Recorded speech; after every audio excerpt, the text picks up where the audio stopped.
Hello and welcome to episode 4 of Diary of a Name Dropper. This week's guest is just the most brilliantly wonderful and inspirational woman, the incredible Olga Thompson, aka Big Fat Greek Mother.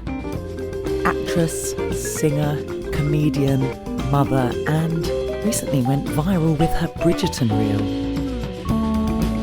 Honestly, this chat was definitely more of a chat than an interview because we could have carried on for hours, which we kind of did.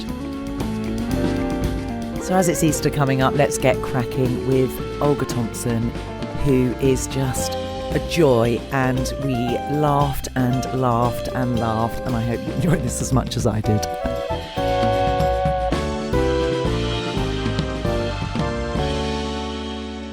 Hello, Olga. Big Fat Greek Mother, which sounds really, really rude, but... Oh, yeah, you can say whatever you want. Like, literally, I don't care. Thank you so much for coming on today. It's my pleasure. I told you, I can't believe people actually want to talk to me. No one here in my house talks to me, so it's really great. Other than, what's there, what for dinner? El Greco of Hornsey, which, as a Hornsey girl myself... Oh, my gosh. Yeah, grew up on the Hornsey Road. I can't believe it. I know. That's madness. So I should explain to the listeners, Olga and I have so many 6 degrees of separation. Yeah, so many overlaps. It's ridiculous. You're in a band with my ex-housemate. Crazy. We both have Greek Cypriot, beautiful children. Beautiful. We grew up in North London. Hairy children. Do you know what? My son actually complained the other day he's not hairy enough. That's ridiculous. No, and my daughter, she's actually dodged a bullet. Incredibly. Oh, thank God. She's probably got from your genes. Yeah, but I had a bit of a tash growing up, so she's completely swerved. She's completely swerved the tash situation. But I am such a big fan of yours, and I love how your comedy was kind of born. Am I right in thinking this? This is the impression I got. Your comedy came from really actually a childhood where you didn't have much fun. No, it was graft. I mean, I was like, my brother was born when I was 13, so I was pretty much his mum, my sister and I. But then from age 9, I was in the shop sweeping up hair on a Saturday. So your mum had a hairdresser on the... She had a hairdresser, Western Park. Western Park. So, Hornsey, Western Park, not far from the clock. It's not there now, it's flats. And it was next to Charlie's Sweet Shop, Nina's Wool Shop, and Mr. O'Reilly's Grocery. Like, those shops don't exist. They were proper old school. And we even had a Turkish dentist at the end of the row. I mean, those shops were just marvellous. Marvellous. And that was your little community. That was your area in the city. Oh, that was, and this is what I worry. We're kind of losing that a little bit these days with, the great big supermarkets. We're not really having, unless you go to like Green Lanes and pockets of London, you're losing that whole Turkish next to the Greek, next to the Indian, next to, the Jamaican. It's just, we're losing it. And I hate that. It is. I think you're so right in saying that, and we take it for granted having grown up there. I grew up in East Finchley, and you could literally walk down the best. You could literally. My mum used to say it's like Muswell Hill, but with a tube. We used to walk down the high street, and you would just have Coco's shoes, which were Greeks. Oh, I love Josephine's that. Flowers. Then you'd have I love that.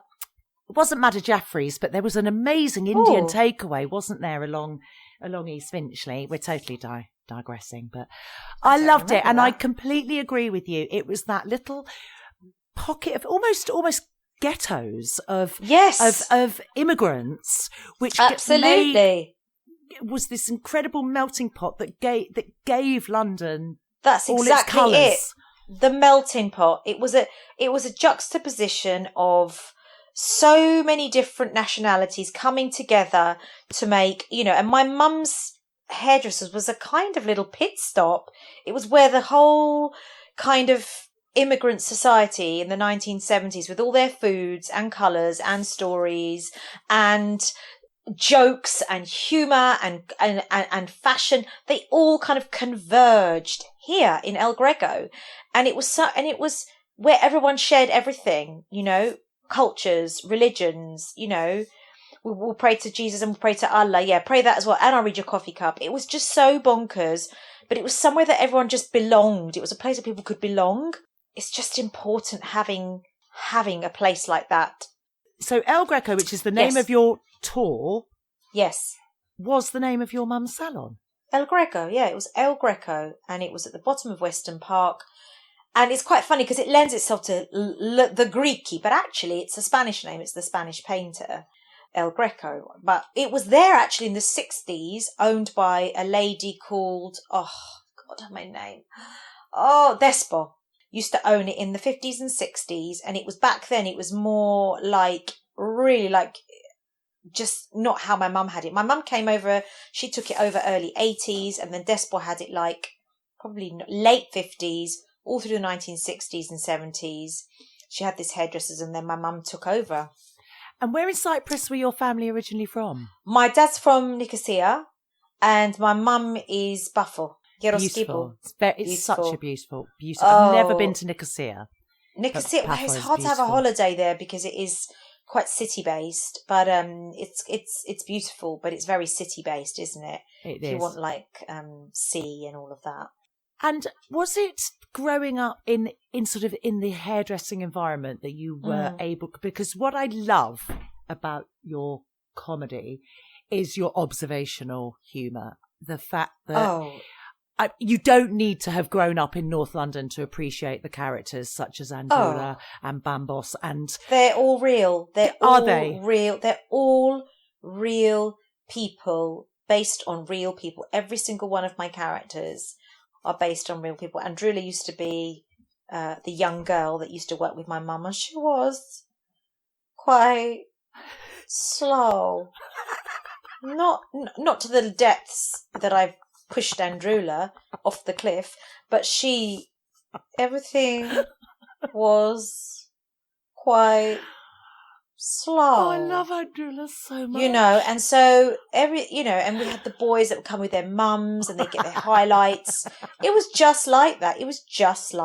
It really, really was. And I think that's why, for me, I have found that the show has been really successful because it is real, and it's kind of like a Greek Del Boy story. It's so real. It's so real. I mean, I watch it, and my wonderful husband, who has inherited two beautiful Greek stepchildren, I mean, he literally will open the fridge and think, oh, I'll have a bagel and cream cheese. Like you're real, open it up. Oh, the Philadelphia box is full of nuts. And he will say to me, the fridge is full of Tupperware, full of Greek stuff, and none of it's in the boxes that match. So you'll have I think my mother-in-law, ex-mother-in-law, I should say, but as we said earlier, once you're married to a Greek, that she is my mother-in-law. It's like the mafia. Yeah. It's like the mafia. A Vitalite box. I don't think they even make Vitalite anymore. I know. There's some things my mum's got bags from like B-Jams or whatever. I'm like, does that even exist? Or Safeway? Remember Safeway? Yes, of course I do. My ex-husband worked in that Safeways in Palmer's Green, or should we say Palmer's... shut up. Yeah. Palmer's Greek, yeah, of course. No, Pazmes Greek. Pazmes. P-A-Z-M-E-Z. Love it. So funny. And you know what? Despite nature and nurture, my son has grown up in the home counties, out of North London. We moved out of North London when he was, 8. And but yet you cannot keep the Greek out. He has suddenly woke up and he's like a Greek boy. And it's all, I'm going gym. No, you're going to the gym. Oh my gosh. No, I'm going gym. Oh, and then what? You're going Cyprus. Honestly, what is it with gyms? And can we just slightly digress here? It's so funny. Like I don't understand the gym life. And I'm the mug that's ferrying them to the gym. Yeah, I was like licking the carpet at their age and doing what my parents told me to do. Like I just don't remember. Imagine saying going to the gym. You get like, why gym? You get pregnant. Like why you want to go to gym? Gym. Like, it's just such a different world. I've just made a reel, actually, about what it was like. Our teens today, yeah? And they, you know, like on the phone, they order, you know, food on their phone and they put clothes in a basket and they make videos on apps. And, you know, for us, I was like, Baba, please may I use the telephone? Thank you, Baba. My dad would listen in. Who's this phone call to? You like itemize the bill and go for everything. Now we're the mugs, Yeah. and we're mugs, and we pay for it as well. We pay for their. Oh, I'm so glad you're identifying this because I thought it was just me, and it was a case of I can remember, my mum going through the phone bill and that cold dread, dry mouth, but that cold. It was a cold dread of. Oh my God, I'm going to be in so much trouble. And then I'm going to have to wash cars and mow the lawn until it's paid off. And it's exactly that. Like, my son said to me the other day, can you give me 20 quid? I want to go McDonald's, not 2 McDonald's. I want to go McDonald's. Go McDonald's. Yeah. Okay. No, but I haven't got any money. Or no, but I haven't got a job. Like, that's my fault. But my mother would have said, get a job. I know.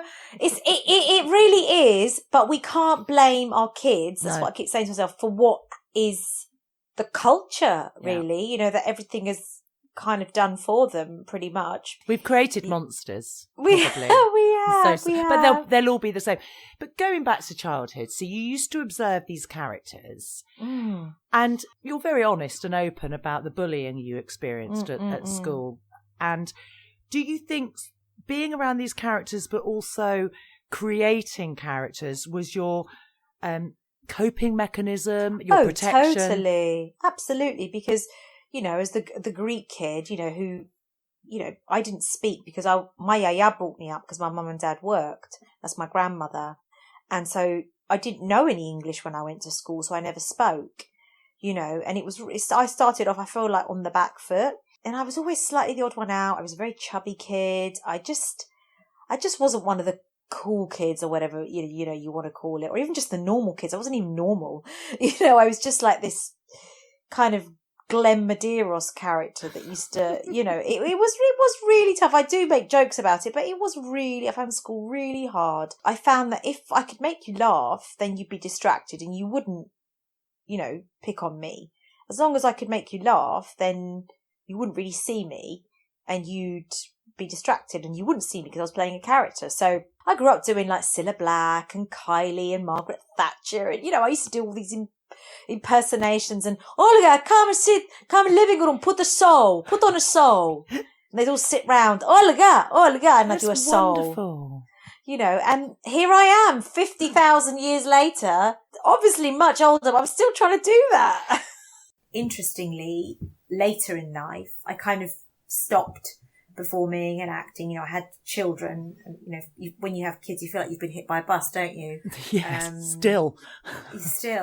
And then it was really funny. I went through a really difficult kind of middle of my life period where I did end up actually going through a bit of a breakdown, actually. And it was there and then that I started reconnecting with comedy and characterization and writing sketches. And again, that was a way for me of healing and survival and then putting them online. And so I kind of revisited that place, I suppose, but later in life.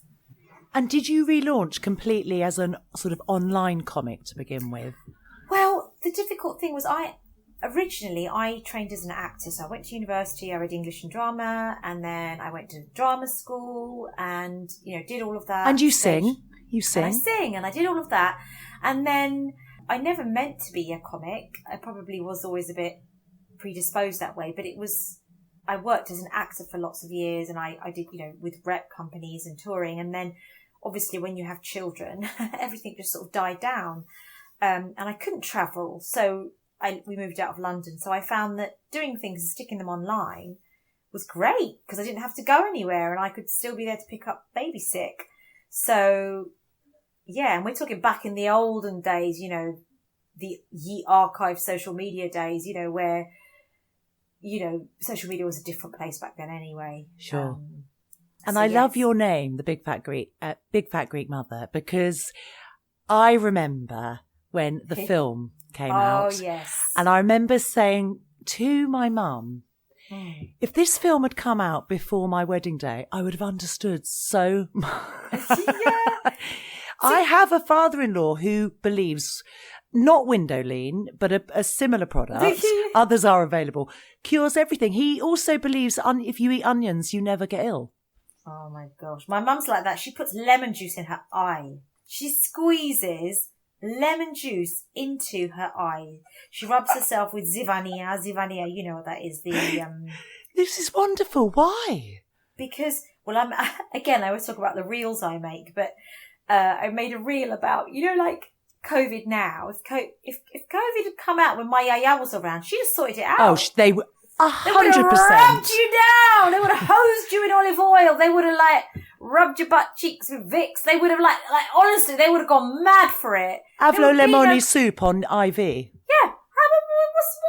What COVID? My mum is an ox. She hasn't even had COVID. Really? She's an ox, and she's like, Cypriot communities are like, they're not always very good at obeying the rules. But yeah, she's just fine. Not had COVID. She's an ox. Avlo lemoni soup. That's what that is. Avlo lemoni soup. And also, the other thing she does is because it's the bonds. The bonds of the animals. The animal bonds. The bonds. The bones. But do you know the bones thing is the thing in my family as well? Ah. And when my cousin's wife had horrific morning sickness last year, he came home to the worst smell ever and said, "What is that?" She said, "I'm boiling bones." Oh. It's meant yeah, but I can't have a roast chicken and just throw it away. I have to boil the bones, even if I just use it for the dogs. Oh, you're so good. Yeah, boil the bones. No, well, so for me, I'm a veggie anyway, which my mum. Oh, what? You're a Greek Cypriot vegetarian, but you must eat lamb. No, it's not lamb, it's chicken. Oh, is it chicken? They think vegetarians eat. Kitchen, my mum says kitchen. She calls it kitchen, it's interchangeable. It's vegetable. It's a vegetable. So how you're not eating a vegetable, you're not eating a meat. I don't bloody believe, so she says it's Belarus, it's ridiculous that you're a vegetarian. But I think it's just the years of eventually it's caught up with me, the scarring of the things I was made to eat. We used to have, I don't know if you ever had zaladina. Do you know what that is? I might have to describe it to me. I might have done. Boiled pig's head. Oh no, I haven't had that. But I have had the pickled bird. Well, I haven't had the pickled birds in a jar. My father-in-law used to almost find the most disgusting thing to eat in front of me just to see how shocked I would get. It's disgusting. Yeah. It's so gross. So he did order one in Cyprus, a pig's head once. Well, when we were kids, because obviously money wasn't in abundance, they would boil parts of the animal, usually the head. And sorry, do we need to do that thing where the next part of the program contains graphic information? Do you do one of those? We can do. Well, you've done it now, so just be warned. There's go. They would boil, and one of my earliest memories is coming down the stairs, this chubby little 8-year-old, and seeing my mum, this hairy snout sticking out the pan. And I didn't know that the lemon jelly we used to eat as kids was that. Oh. It's only later in life that I realised that we used to be like, lemon jelly. And it was actually the gelatin of the pig head. Nothing goes to waste. But do you know what? If you bought jelly from the supermarket, there's probably more shit in that jelly than, good old, the pig's head. The actual how it, True. I mean, it's back to basics cooking. I mean, I don't eat jelly either. No. I'm so traumatised. I don't eat anything, or jelly sweets or anything like that. I don't like anything like that in my mouth. Yuck. Well, it's a heavy meat diet, isn't it? And my daughter became a vegan. Oh, and Bapu was offering her money and telling her that she was going to get osteoporosis. I know. Anything you do, anything like that, it's like, it's all, but I wonder if it's because they did go through hardships. I think there's an element to a truth. I do think there's a lot of truth in it. And no, I know what there's you mean. a lot of You're theories. Right. The Greeks were the great philosophers, and the word theory is Greek, and they have a theory on everything. Absolutely, and they're very actually, they're quite healthy people. The diet is very, incredible. olive oil, and it's quite a healthy culture, really. If you like the chicken and the salad, so healthy. Lemon the juice rice. on the salad, which is such a great thing to do. Yummy. But cinnamon in a teapot, a stick of cinnamon. Always put cinnamon and cloves in my tea. So good for your blood. Oh, always. I can't have tea without it. It's just like, ugh. It's like, I always get cinnamon and cloves in my tea. And Paul, my English Paul, he's like, this is not proper tea. He likes to have it with the cinnamon as well because he's used to it. So we could put the recipe in the show notes, but it is very simple. You literally just put a stick of cinnamon in your hot water, and then you make a cup of tea, and it's wonderful. And it reminds me of North London in the sunshine, listening lovely. to LGR. Oh yeah, or NGR. London Greek Radio. NGR. So back to, you mentioned you had a breakdown. Yes. How did you get out of that? I know that you started creating the reels, but you've got to be in a good headspace to. Well, saying that they say the best comedy comes from trauma, but was it as it got more and more received? Your confidence grew. Your health. It was a mix. It was both. It was hand in hand. It was, help from my doctor. It was counselling. It was my faith. It was my amazing husband and my family. And it was just, how your body processes things later in life. There were things that I needed to process as an adult, as a lot of us do, and a lot of us, they talk about, midlife crisis and all of that. But, a lot of it is things that we haven't processed, as children. And it's healthy for you because you had to pack whatever you needed to pack away to survive, to do that part of your life. And then for the next part, you're in a safe place. And it's like, well, you need to unpack that. So, and so I hope that the comedy that I put out is funny but warm at the same time with, I guess, I don't know how, that the foundations are the difficult times, really, because I think the best comedy is born out of adversity. I really do. Yeah. I don't think you get a comedian who's had a plain sailing life, do you? I think that's out of tragedy. As we said, it's sometimes you've got to hit rock bottom to really appreciate the good times, and that's really where then I'm imagining humour can flourish, and finding other people who can also, we can sit and dwell on our past experience, but actually meeting people who've experienced something similar and actually laughing about it can be the best medicine. Absolutely.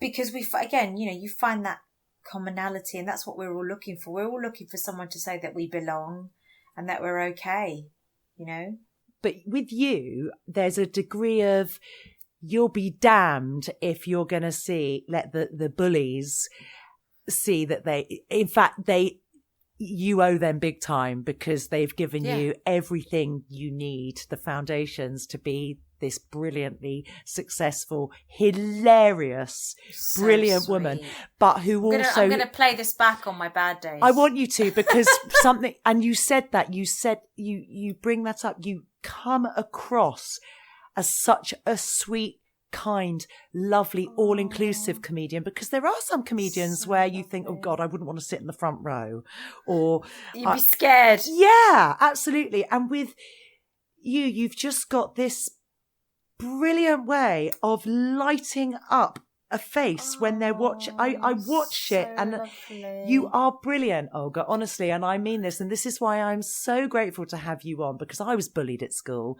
and I was the ugly, weird kid that didn't fit in. You're so gorgeous. But I can appreciate how I might look now. That's very, very kind, and I use a very good filter. But shut up. But you can actually. I'm so grateful that I wasn't the pretty kid at school, because every time someone says, "Oh, you look nice," it still really matters.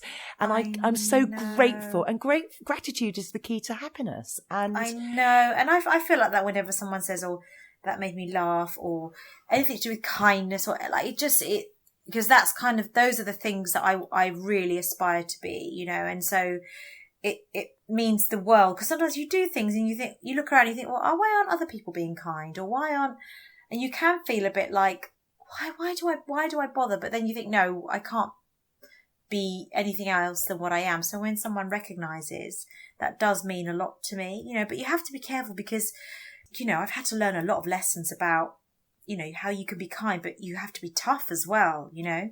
Do you get trolled? Oh, I have loads in the past. Not so much now. I think because I've established who I am, and also everything I do is quite clean and quite, you know, I'm also an ambassador for Kidscape, the anti-bullying charity. So I'm quite I have to be quite responsible. So not massively. I suppose I don't put myself out there as other people do. I mean, I do in character, but not, I suppose, just as me.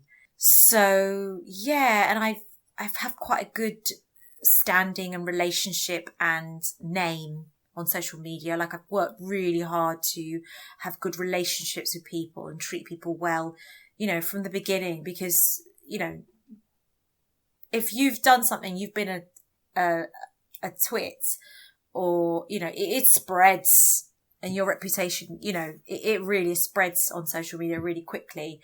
So I don't really know where I'm going with this. Well, honestly, this is what happens to me now. It's called the menopause. I hate to tell you this. Am I in Morrison's buying salami? Yeah, I get this. I get brain. I have to write notes, literally, even when I'm talking to you, my and kids. I'm like, what the heck am I saying? No, you're making perfect sense to me. I said, I actually interrupted you by asking you if you'd been trolled, but so it was me that threw you off. But I said that one thing I love about your humour is it feels so inclusive, even though a lot of your characters are Greek Cypriot.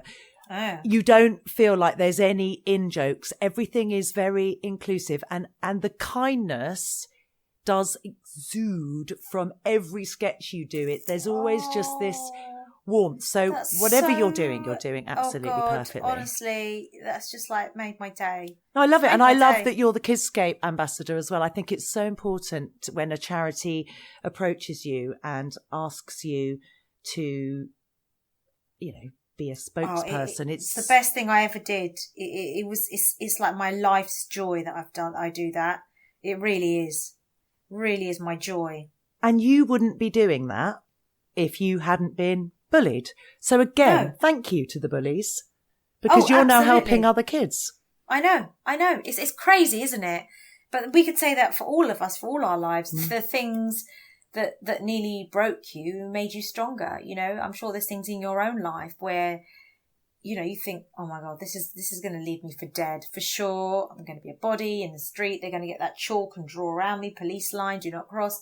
But you survive it. You survive it, and it makes you stronger, and it makes your life better. It really does. So you've had the kids, you've done the social media comedy. What then makes you think, I'm going to take this on tour? Not what makes you think that? What makes you brave enough, should I say? Because my God, it's comedy. A story. Yeah, you see, I suppose I'm different in that I'm not your straight stand-up. Stand-up is scary. I did a stand-up hoedown, I don't know, whatever they call it, at North Down in King's Cross. You're so brave. It makes me... No, I was invited. They had a kind of competition thing, and I was one of the shortlisted, but everyone else was doing straight stand-up, and I went there and I did Bambos, the man, the Greek boy, you know, and it was received really well, but it didn't have the pace of stand-up comedy. I'm not really a stand-up comedian. I'm funny when I've had a few weeks to think about it. You know, just to be funny, just myself, I suppose I am funny, but in the sense of, I don't know, I need to think of it a bit more. Whereas being a character is my favourite thing. So you're hiding behind an alter image. You have more faith in an alter image than you do in yourself to make people laugh. 100%.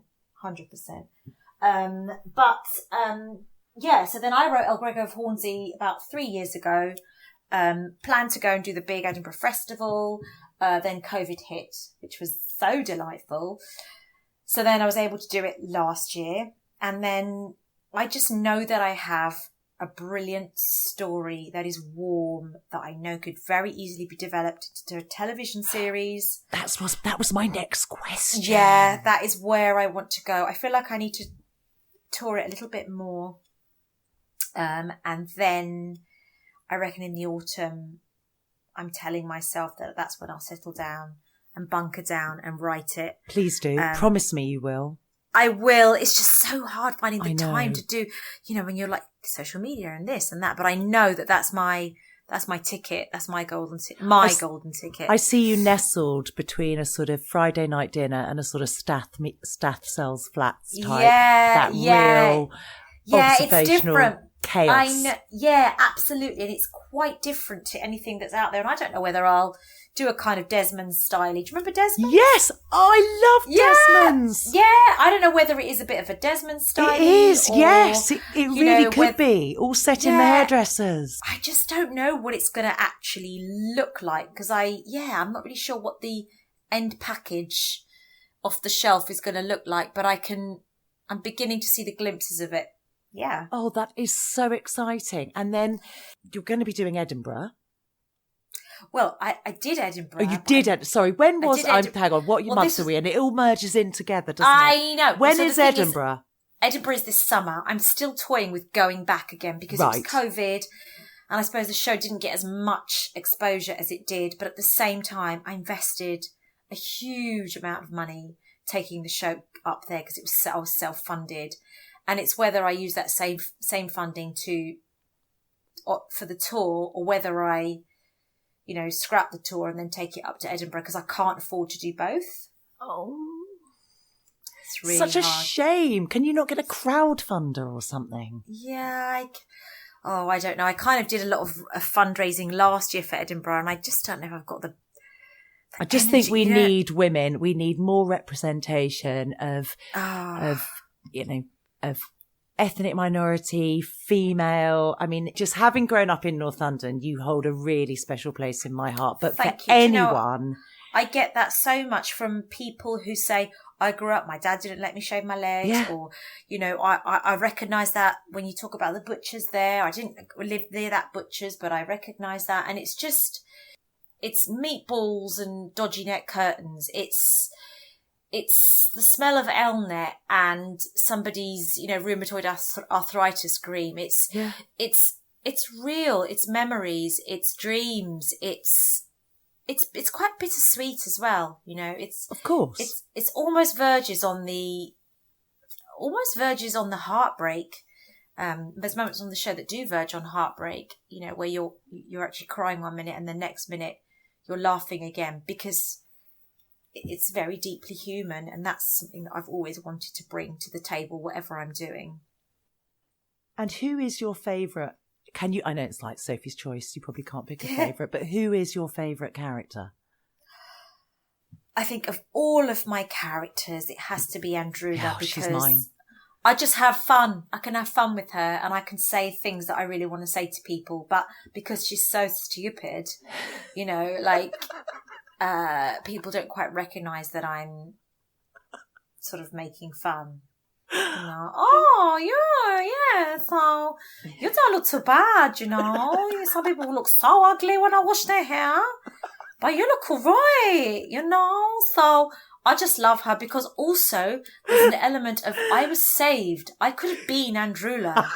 It could have gone that way. I mean, it was going that way with the scrunchies and the sideburns. It was coming. And then suddenly, in a bizarre twist of fortune, I didn't become Andrula. Something happened to me. I became more neutralized. I don't know what happened. Diluted. I don't know what happened to me, but I didn't go that way. I didn't.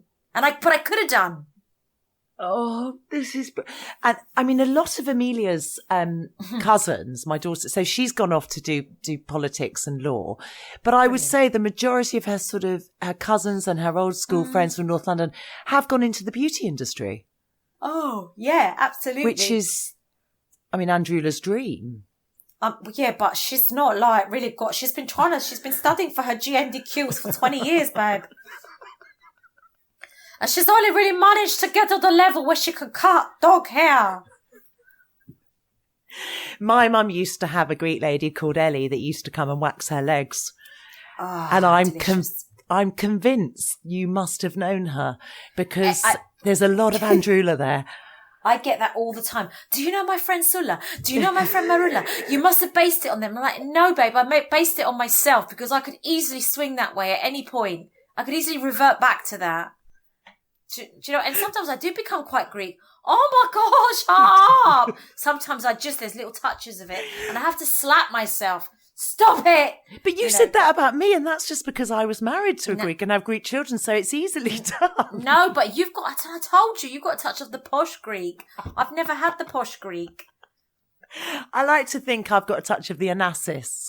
That's what I'm saying. You're the really? Jackie O of the accent. Oh, yeah, you're Magnet. Well, this Greek is shipping. More, yes. Well, when you talk, this is the Greece accent from Greece. Yes. This is what you possess, okay? I possess parapano the Cypriaxo, which is more rough like potatoes. Do you understand? There's a difference in dialect. And you have the Jackie Onassis. Whenever you speak, I hear gold dripping. Oh, I love that. I do often think I might just, when I start going really, really grey, go full on black Nana Muscuri, full on middle parting, very black hair, and the big 70s sunglasses and just smoke. Oh, yeah. I see it. I see it. I do see that. I did go. Now, I've got a slight confession. I grew up with a German granny who lost her husband very, very young and invested all her love and money into me. So I did go to a private school in North London until I was 11, but lived in Finchley and played with the kids in the streets. So I had exactly that. I'd be playing in the streets with the Irish and the Cypriot kids. Yeah. But then I was going to school in Hampstead with, Greek shipping magnates. And it was very, very different. So I do know what you mean. Maybe but I think the whole Greek culture is so wonderful. And I swear to God, that's why I got married to my ex-husband. I fell in love with the culture and the family. It was just totally. It just from being an only child as well. And then suddenly you're just, you go to my mum's and you might get offered a cup of tea. She won't mind me saying this. And there might be a biscuit that was opened. The packet was opened 400 years ago. But, you will go to my mother-in-law's even now and you'll need to eat.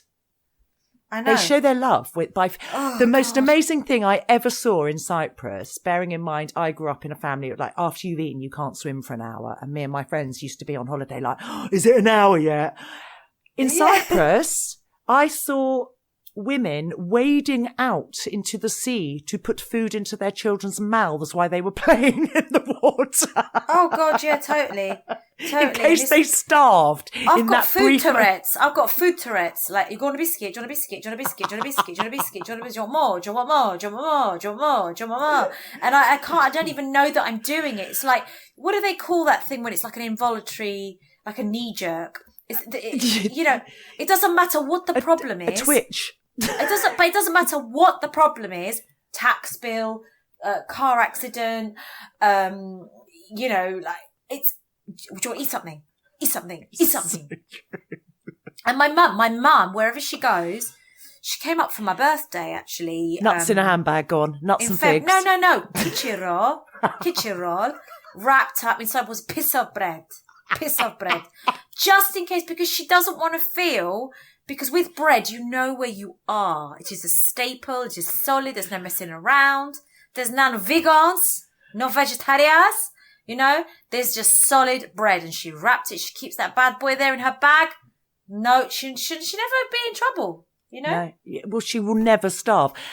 The first time I took my son to Arsenal, we parked at my mother-in-law's. They've moved out of Palmer's Green. They're now in Potter's Bar, which is a very big Greek community.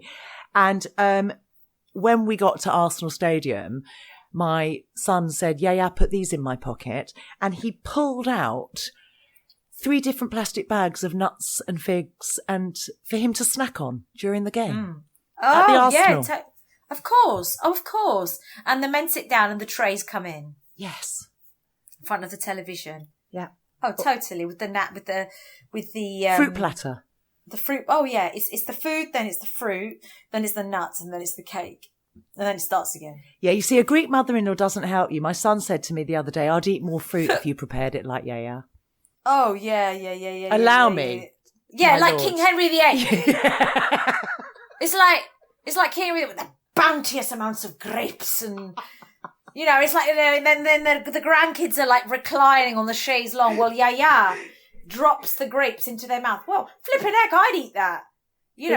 It's so true. And grapes the size of golf balls because they've been to Yasser Halim on Hedge Lane. Grapes the size of Pluto. Yeah, and it's like abnormally grown, abnormally grown grapes that I've never seen in my life. The other day, I tried to buy some drahana. Do you know what that is? No, drahana? Probably again, but I don't know. It's like dried wheat. Oh, yeah, they mix with pomegranate for church. No, this is drahana. Oh. It's like whey, Whey. Oh, right. Well, yes. Sort of like dried yogurty thing, and you boil it and make soup. And I found it on Amazon for a gajillion quid. And I said to my mum, oh, I really fancy drahana. I found it on Amazon for gajillion quid. And she goes, what the bloody hell? And she runs to Yashar Khalid and she gets the drahana. Yeah, have this one. She was upset. It was like there was a fire. And she was horrified that Amazon, I was going to buy it from Amazon. This is not bloody good. So she ran to Yashar Khalid. This good. Yasser Halim is incredible. It's worth a visit, even if you don't live in North London. It's like going to Cyprus. You do need a passport, though. Yes. You need to skip past the first bit, which is the goat, the goat's heads and all that. But when you get through to the sort of rosewater section, when you go through customs, the whole culture is just wonderful, and that's what I love. And I think we do, unfortunately, live in a very xenophobic country. Well, I think we do. I mean, people might beg to. I think Brexit highlighted that a little bit. And I think what I love about things like Friday night dinner, and Statlet's Flats, and is actually, and Desmond's, even Mrs. Brown's Boys, it's that actually showing immigrant families how brilliantly hilarious so they hilarious. are. And, and also, without being, they're just like us, really. Just like us. But they're kind of a cartoon version of us, if you see what I mean. And I think you do that so brilliantly. Yeah, they're just a colourful cartoon version of us. I mean, I make jokes all the time about growing up as a teenager and my baba, like I wasn't allowed to shave my legs in case I was wildly attractive to boys, which wasn't going to happen because I told you I looked like Glenn Medeiros. So I remember trying to, sellotape, give myself a home wax with sellotape, and all that stuff. And people message me, oh my gosh, I used to do that and I'm not even Greek. I'm like, I know. I think I just talk about things maybe a lot loudly, but we're all the same. All the things that we used to do and, going to meet your friend outside Woolworths was such a big deal, and whereas now it's like, our kids have so much freedom. It was just different. And people relate. Obviously, on Instagram is where it just makes my day full of joy, just going through old reels. And sometimes I probably go and like an old one and you must think, why is she just like something from 4 years ago? But honestly, it makes me feel so, because each character is different and it's like my own sketch show. Do you know what it is? It's like an on-demand sketch show, your Instagram. It really is. And I would love. That's what I want you to have do. my own TV show. People are like, oh, why do you want a TV show when there's like social media? And I'm like, yeah, but social media is so fast and blink and you miss it. And, content is very, very quick and repetitive, whereas the stuff I make takes a long time to chew. Like Zaladina, if you see what I mean. Yeah. It's just, I'd love a televised format. It's just that TV, as we know, is a slower medium than social media. But I've always wanted to have my own TV show. Always, always, always. That's been the dream, and I'm hoping it happens before I'm 77. Well, if anyone's listening who... Hi! Who... I would back it. I would absolutely back it. I would love, man. because of not just the cultural side of it and the humour side of it, but actually as a coping mechanism for young girls who aren't, Totally. you know, I remember my mum never bought me razors, and I remember cutting my hair legs with kitchen scissors before going swimming. Funny. You know, because I was going down to Park Road swimming pool. Park Road swimming pool. That's where I learnt to swim. Okay, I need to tell you something now. Go on. You're going to pass out. Is this on the record or on the record? This can be on the record. Okay. We used to live out. We went out. This is another layer for another day. But my husband and I, we met out in the Middle East. We got married and came back here to get married. We were from UK. Yeah. When we moved back, we lived right the first house next to Park Road swimming pool. No. Shut up, yeah. Oh, it's the best swimming pool ever. Yeah, I mean, what have they done to it now? They nothing, made it have like they? a gym. Oh, has it really changed? Big gym or something. Yeah, ours was the first house. Hottest baby pool on the planet. Because all the Greeks complaining it was too cold. I love it. That's so funny. Oh, what a lovely serendipity ending, really, because I know you've got to go because you're so bloody busy. Well, well, actually, I'm not anywhere exciting, but I need to go and get some food items from Morrison's. So great, because I'm not going to like some exciting meeting. I just want to get it in before 3:00 because I've got to then take one somewhere, and I'd rather get the food bits in now, even though I was shopped yesterday. And there is nothing worse on this planet than a hangry Greek boy. Oh my gosh, I told you they will come in. If I'm in front of the fridge, they will take a bite out of me. Like they come in like starved, like they haven't eaten for like weeks. They just come in like with their tongue to one side, like, what is this? What is it? What is there? Like my son, my middle one especially, will come in with dirty hands, grubby school hands, and he'll with his backpack still on and his shoes, opening the cupboards, putting things into his mouth before he's even put his bag down. This is why Greeks have plastic over their nice carpets. They're mad. They're clever because of the mud. The mad. Yeah, my mother-in-law had the most beautiful Axminster under a sort of layer of what looked like bubble wrap, I guess. Yeah. And we used to have a neighbour who used to cover the remote control with plastic. Brilliant. Everything was covered. You see, she won't have COVID. And you don't want to take no chances. Yeah, imagine that. Cover yourself in plastic and you won't get COVID, like the furniture. And just eat sheep's heads. Yeah. Oh, I have loved this so much, and I wish we could carry on chatting, but you have got to go. I don't have to go, but you've got to go and feed your Greeks. Mine's gone off to go and get himself some meat because we'd never have enough meat in the house. Meat. Yeah. I mean, I will say to my son, what do you want for dinner? I don't care as long as it's meat. Because I'm trying to cut down. I just don't. Well, I'm trying to cut down on meat, but also cost. I'd love to make a veggie stir fry. They'd look at it like, what is this? Why would you give it this to me? It's just, it's so depressing, but they just love their meat. Like Tiger King, like baby cubs. Yes, that's exactly what they are. And with respect to my ex-father-in-law, or as you said, they're never the ex.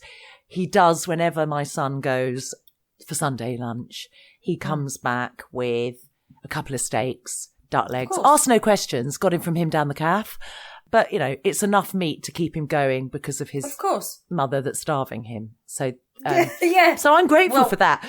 Well, English. A friend of mine was like, aren't you offended that they're like saying you don't feed your son? I was like, why would I be offended? They're buying sirloin steaks from my son. Yeah. I know, it's so wonderful. So I can highly recommend everyone should have a bapu and a yaya. Absolutely. I want to end this on a really good positive of ways we can find you, support your charities, help raise money for Choose Love. Kidscape. I'm ambassador for Kidscape, and the box office is closed because the show's just been, but all the donations went to Choose Love. So Choose Love and Kidscape are very close to my heart. Kidscape supports not just the children, but the parents who are supporting their children, because there's nothing worse than sending your kid off to school knowing that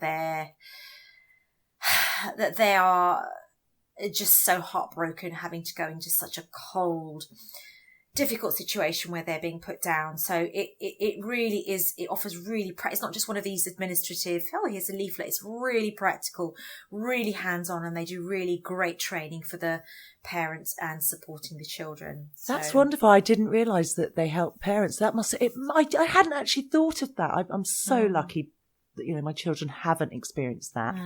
I mean, all children experience something, but to know that, I mean, to send your child into potentially a war zone must be horrific. So horrific. So what a brilliant charity to offer that as well. I definitely want to get involved with that.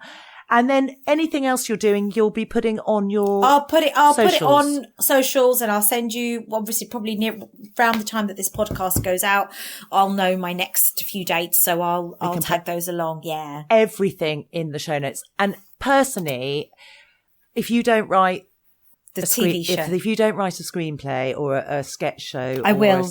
Honestly, it will be a crime against humanity. Travesty. It will be. No, it has to be told. It has to be told. It will be told. It's got everything. It's got immigration, bullying, success over adversity, being just a woman. Absolutely. You know, growing Olga, honestly, you're just. Before I go, I'm just going to let you know, very last thing, I was told by my yaya, this is the last thing I'm going to say, I was told by my yaya that you have to be very careful not to sit on the toilet seat, because you get a man's perm inside of you. Okay? And for that reason alone, the TV show will come. Thank you very much. Goodbye. How awesome is Olga? Oh my goodness, we laughed so much and my stomach really hurts. Thank you so much, Olga, and thank you so much to you, the listeners, for all your listens and downloads and shares and likes and reviews. It's just amazing, honestly. It means the world to us, and keep doing what you're doing. I will be back next time with a very, very special guest. I've got a clue. You might get hungry listening. That's all you're getting. Until next time. Oh, we'll put all the information as well in the show notes. Sorry, I must remember that. And all the links and everything you'll need to follow if you don't already. Big Fat Greek Mother. Goodbye.